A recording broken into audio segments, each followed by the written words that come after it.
In the previous podcast, in fact, we mentioned the problem of abstract intelligence, and we used many consideration about shapes. One reference was also about music, especially for the score. But now I would like to speak about music and maybe genius. Maybe it's not so clear that we have an agreement on who is a genius in music, but we are going to consider some of them, and I think we have an agreement on that. So the idea was the following. They asked 4 famous orchestra, in fact from US, to make the ranking of composers and to see if they accept the same thing. So the composers were Bach, Beethoven, Berlioz, Brahms, Chopin, Debussy, César Franck, Grieg, Haydn, Mendelssohn, Mozart, Schubert, Schumann, Stravinsky, Tchaikovsky, but also Verdi and Wagner. So it's quite impressive as a result that the ranking of Beethoven was 1 for all the orchestras. So it's clear.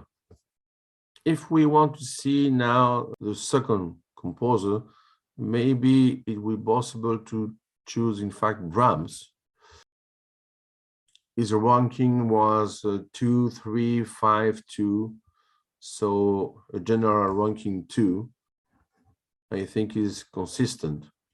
It's important to see this and to imagine another point, that you remember that in music, we all the time say about German composer, the 3B, Bach, Beethoven, Brahms. It's nice to see that, with a small exception, with Wagner and maybe also Mozart. But at the end of the process, we can see that the first 5 composers who are considered as genius are all either from Germany, okay, Österreich for Mozart, but I mean, is in the same universe, a Germanic universe. It's interesting because it's not so obvious, but we can see that the first rank is Beethoven, the second Brahms, Mozart for the third. Just after Mozart, we have Wagner, and at the end, for the dream team, Bach. I would like to consider only them. So I think it's obvious that Mozart is considered as a genius, maybe not so obvious for Wagner, especially for persons who are not so specialized in music. But remember that Wagner was, in fact, if you consider this dream team, is the only composer who has written the text of the opera, libretto, but also, of course, the chorus. So it's an important detail. Of course, it's not so important for Bach because he has to sign that he will not create anything which is like an opera. But for the others, it's possible. Of course, Beethoven has only 1 opera. So the remarks are quite different. So in fact, we can consider Mozart and Wagner as special cases in this strange contest. But my idea is the following, is if 4 famous orchestras accept this ranking, it's not so strange. And there is not just a relation, but also a correlation about the results. So when we study the scores of Bach, Beethoven, also Brahms, we can see there is a big complexity, even in a mathematical way to transform these ideas. It's obvious that there is a high J loading in reality.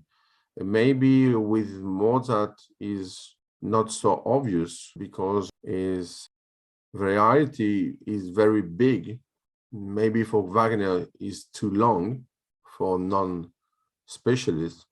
But at the end, we can see that all these composers have something which is common.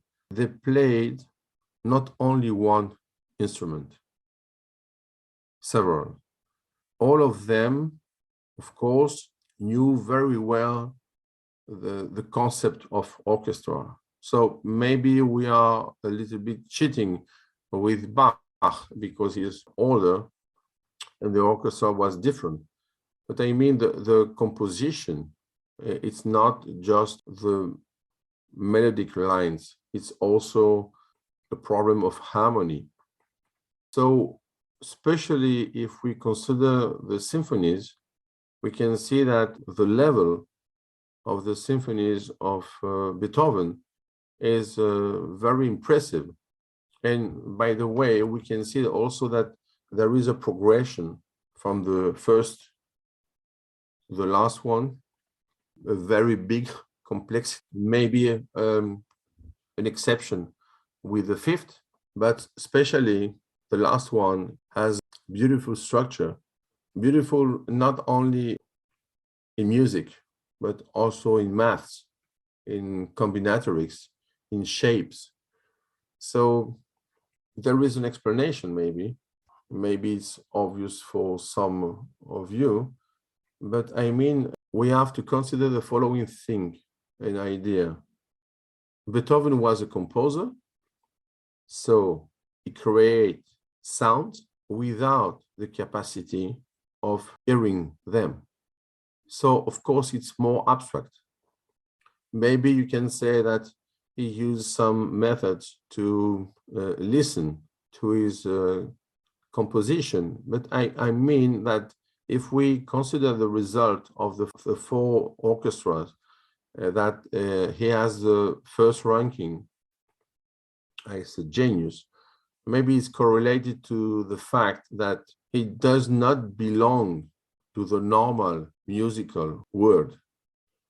Is abstract music, because in fact his models are really different, because he created them not from sound but from codes.